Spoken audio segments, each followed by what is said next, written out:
Gryffindor, Parselmouth, creator of Dumbledore's army, Horcrux, and Obscurial?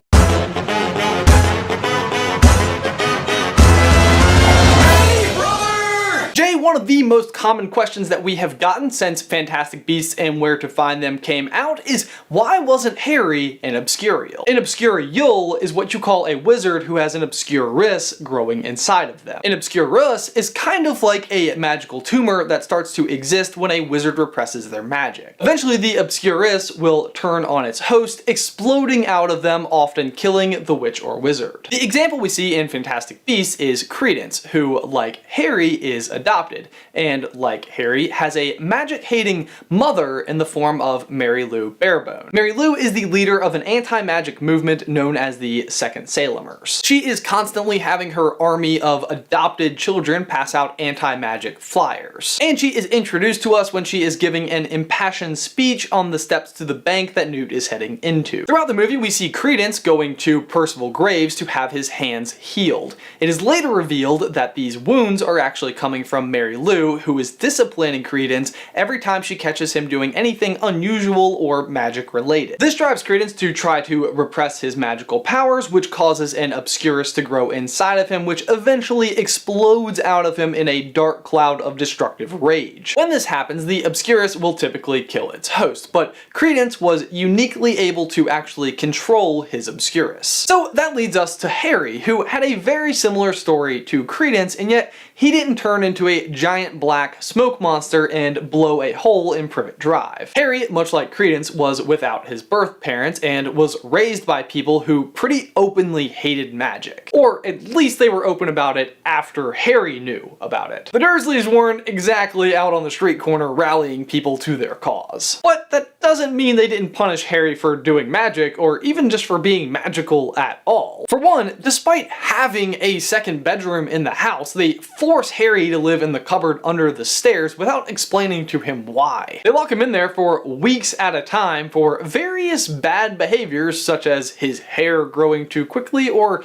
being found on the roof of his school. They leave him with neighbors when they go on trips, even though they are bringing another child for Dudley to play with. They don't feed him as well, they don't care when Dudley beats up on him, and they don't really give him gifts. I think once they gave him a toothpick, but to be fair, toothpicks can be pretty useful. Even when they finally do give him a bedroom, they put bars on the window and lock him in there as well. So yeah, Harry endures quite a bit of punishment from the Dursleys just for being magical, and there are a couple of instances when the magic lashes out at them. Something that is actually known for Obscurus's Obscuri to do. First, when Harry makes the glass disappear at the zoo and Dudley falls into the boa constrictor tank, and again when he inflates Aunt Marge. The second occasion really stands out because at that time Harry is actually trying to repress his power so that Uncle Vernon will sign his permission slip to Hogsmeade. And yet, despite his many ordeals with the Dursleys, Harry never develops an Obscurus. But why not? He kind of seems like the perfect candidate. You might think, well, they just needed a new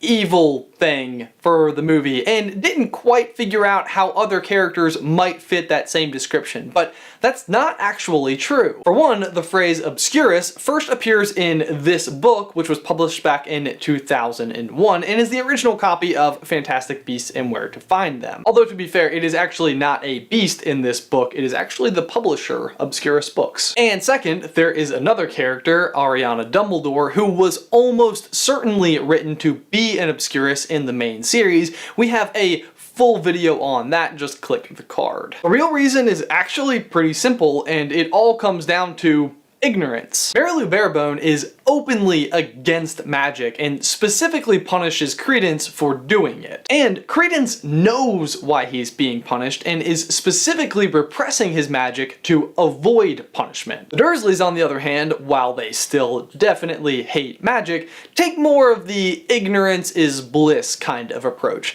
thinking that maybe if they just ignore it, it will go away. That was kind of my approach for homework.